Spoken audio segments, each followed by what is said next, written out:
Hyrule, the true home of the Legend of Zelda franchise. A kingdom that has been redefined over and over again, which from generation to generation of consoles has been evolving into something grander. Breath of the Wild's Hyrule is the greatest example and probably the end product of all those Hyrules from the first one, plus the Great Sea with a few brand new locations added. And that is exactly why this world had to be reused in a direct sequel, as it highlights the new undergrounds even more, while at the same time holding massive potential itself. In this video we will go deep into how Breath of the Wild's world is so unique and the perfect blueprint for refinement in its sequel. But first, like this video, and if you're new or haven't done it already, subscribe, press that notification bell, and again for all notifications to not miss more of our great adventures inside Zelda Breath of the Wild 2.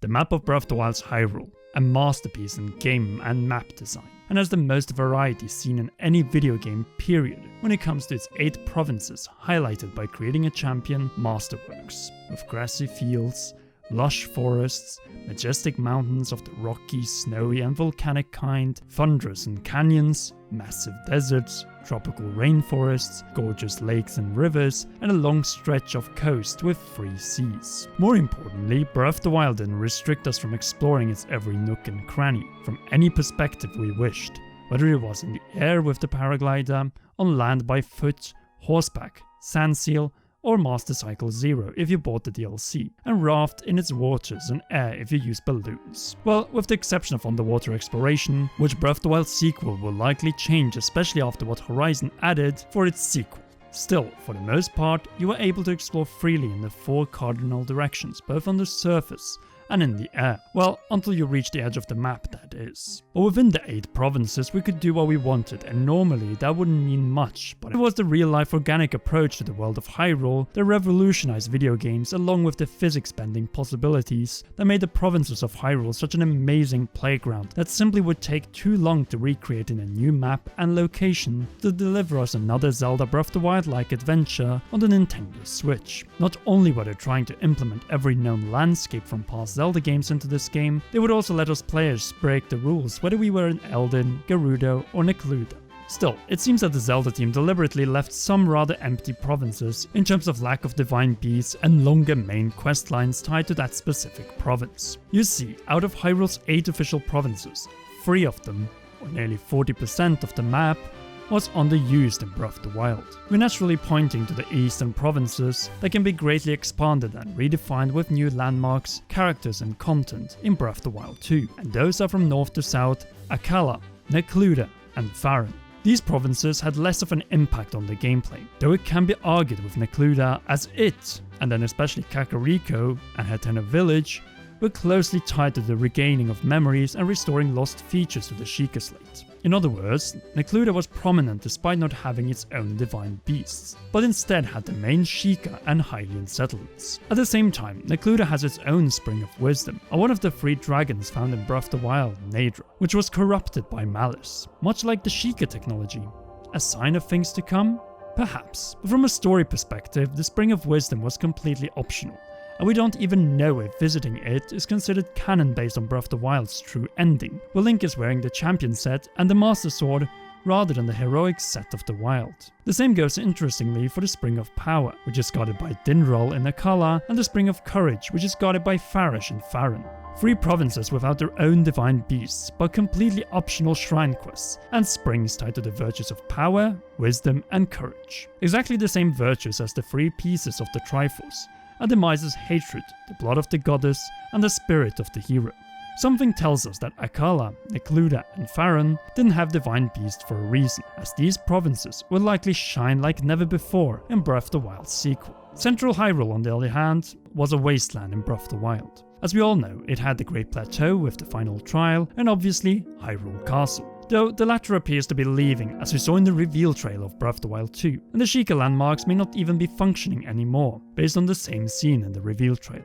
In other words, Central Hyrule, the biggest province in Breath of the Wild, is due for an already confirmed overhaul. From being the most dangerous territory of all of Hyrule, it could once again become the center of the land, as Ganondorf lifts off with the castle, offering new opportunities for reurbanization of the Kingdom of Hyrule's heartland. Oh, and maybe the dungeon where we break out from right after the reveal trailer ended.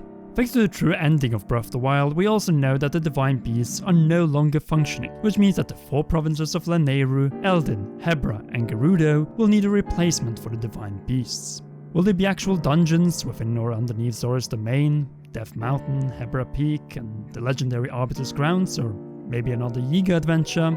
We will see. But the potential is definitely there, specifically since we already have major settlements that don't need extension in all of the 4 former Divine Beasts provinces. Then you have the Great Deku Tree, Korok Forest and Lost Woods, which we also hope will gain a new purpose, well, other than Ganondorf potentially burning it all down to the ground to take down the Guardian of the Master Sword once and for all. Even so, we still have the Barbarian or Zonite, Typhlo Ruins and Thundra Plateau, which are likely to get new purposes other than being some of the greatest shrine quests in Breath of the Wild. These ruins from the distant past have more to provide, especially with the great emphasis on all things spiritual in the sequel. The spirit of the hero, the luminous stones containing the spirits of the dead, Ganondorf's seal, and Link's new power. For much more in-depth exploration of the provinces of Hyrule and its elements, be sure to check out our new Zelda Breath of the Wild 2 playlist. Here you'll find all the Inside Zelda Breath of the Wild 2 episodes of the provinces in chronological order, followed by the many elements that made Breath of the Wild so special and will be crucial in its sequel. Anyhow, as we have already pointed out,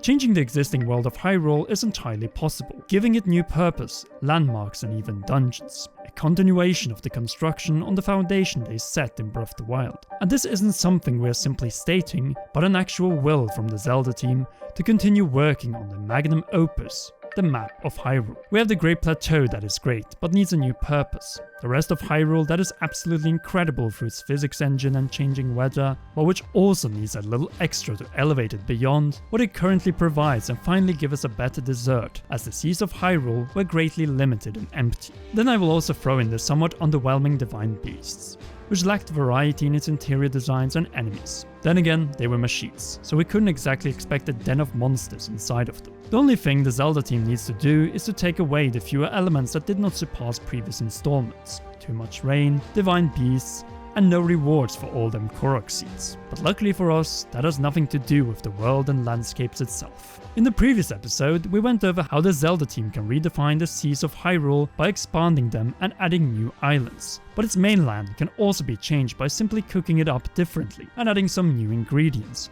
herbs, spices, and perhaps an entirely new course. One of the most crucial of these are obviously dungeons, which can be located both on the existing surface, its many elevated areas, and in its depths, as the reveal trailer hinted to. However, without Breath of the Wild's Hyrule, the underground wouldn't be as pleasing to explore, as we would naturally be more tempted by an entirely new overworld and location. This is another reason why reusing the map from Breath of the Wild was genius. Add a few new landmarks and settlements here and there, some new objectives and tasks, but other than that, make it appealing for players to go underground and explore unknown and new areas. The surface of Hyrule, on the other hand, is likely going to take some inspiration from more recent open worlds, like the ones found in Red Dead Redemption 2 and Ghost of Tsushima. If the game, as of the moment of recording this video, is still close to 1.5 years away from release, then they can continue to implement great ideas to the surface of Hyrule, adding life and even more diversity that will make us question if this is still the same Hyrule as in Breath of the Wild.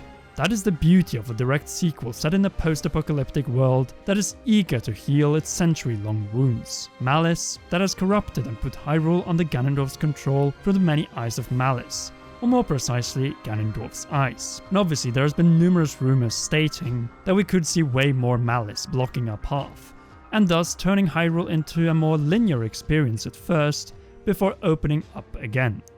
Still, the main emphasis should be on reinventing and refining what we already have, but a direct sequel often needs to go even further beyond, in more than its gameplay, and that is what we'll be doing next time.